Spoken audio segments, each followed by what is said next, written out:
Welcome to The Explainer. Today, we're unpacking a psychological puzzle that almost all of us have encountered, and honestly, it's a little humbling. We're looking at why some people, maybe even us, can passionately describe a completely different, highly successful life, yet months later, absolutely nothing has changed. It's a fascinating dynamic that has baffled so many of us, but today, we're going to unlock it using some incredibly insightful psychological principles. I want you to start by picturing someone in your life right now.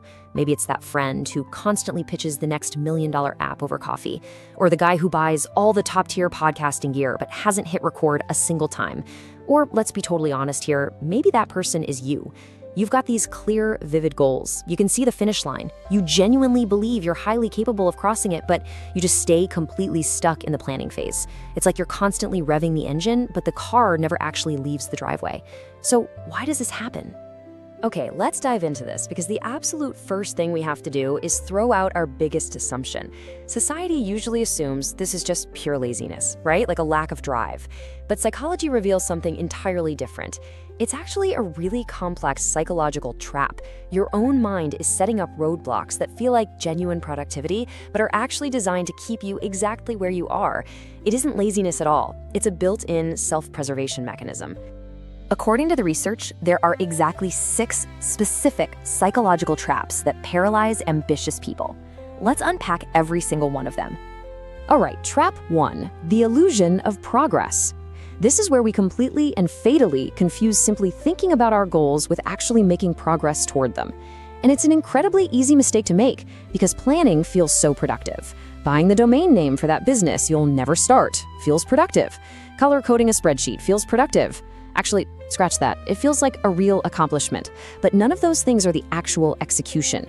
We get so caught up in the vivid imagination of our success that we totally blur the line between the dream and the doing.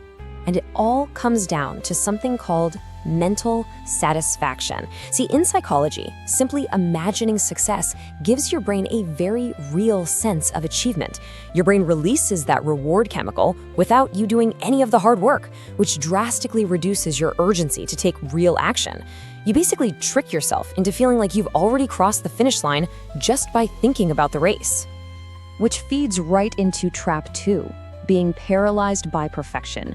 When someone fails to act, we often just think they lack ambition, but the source material reveals something fascinating here. It's not a lack of ambition. It is a hidden, deeply rooted fear of failure. People mask this fear by demanding absolute perfection from themselves. If the conditions aren't flawless, they just won't act. Ultimately, perfection is just a really clever, shiny disguise for fear. So it's basically a tug of war between taking a risk and staying in the planning phase. If you take a risk and fail, ouch, that severely damages the self-image. You'd have to face the cold, hard fact that you tried and weren't good enough. But by staying firmly in the planning phase, you protect yourself. As long as you never actually try, your dream remains entirely flawless and pristine. It's a defense mechanism to keep the dream alive, but at the cost of ever making it real. Now, trap 3 is incredibly sneaky, and I guarantee we've all fallen for it at some point, waiting for the right moment. It is this widely held yet completely incorrect belief that you need to feel 100% ready before you start something new. We tell ourselves things like, I'll start when the kids are older, or I'll launch the business when I have just a bit more in savings, or I just need to take one more course so I feel fully prepared. We just keep waiting for the stars to align perfectly. But psychology totally flips this assumption on its head. The clinical reality is that readiness arrives after action, not before it. You don't build confidence so you can act. You act, and that action creates the confidence. Which means, tragically, for those stuck waiting in the planning phase, the perfect time to start literally never comes. And while you're waiting for that perfect, magical moment, you fall right into trap 4, overthinking creates exhaustion. There's a massive physical toll to all these purely mental exercises. People who dream big often deeply analyze every single step. They game out every possible outcome, every worst-case scenario, every little variable. But this constant churning analysis doesn't just keep you stuck, it actually harms your physical ability to progress. Now, what's really interesting about this is how much energy is drained just by anticipating outcomes. That constant churning analysis consumes so much mental and emotional bandwidth that by the time you finally need to take a tiny step forward, you're genuinely exhausted. You have effectively tired yourself out before you've taken a single real step. You've essentially run a marathon entirely in your mind, so of course your body naturally just wants to stay on the couch. Okay, let's go a layer deeper. Trap 5, the identity disconnect. This is where your brain actively fights against taking actions that do not match how you currently see yourself. Our minds crave consistency. If your internal identity does not align with the external goals you're setting, you will unconsciously sabotage yourself to maintain the identity you've grown comfortable with, even if that identity is the very thing holding you back. You might catch yourself harboring these secret, quiet beliefs like, I'm just not disciplined, or I never finish things. And if you secretly hold those beliefs, you are going to struggle to act no matter how spectacular your dreams are.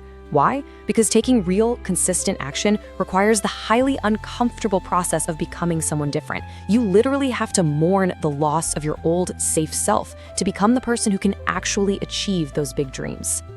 Ultimately, all of these defense mechanisms culminate in Trap 6, becoming addicted to potential.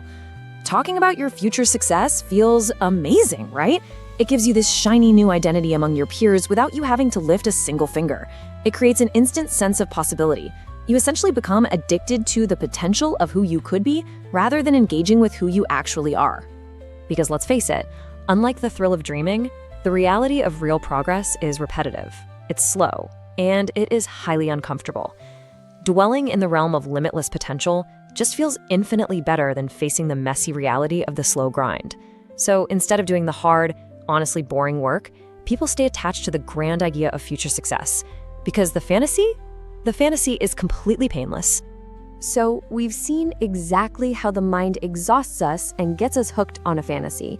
But understanding the trap is your very first step to escaping it, which brings us to the power to act. Here's the absolute core of it all. Having big dreams isn't rare, it's incredibly common.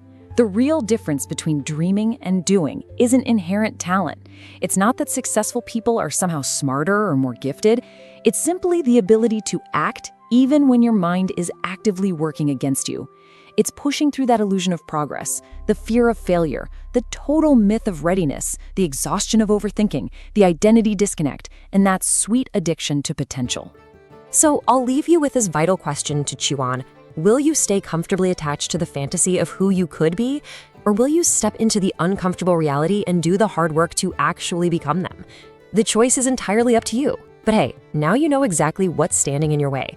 Thanks for joining me on this explainer, and I really hope this gives you the clarity to finally get moving.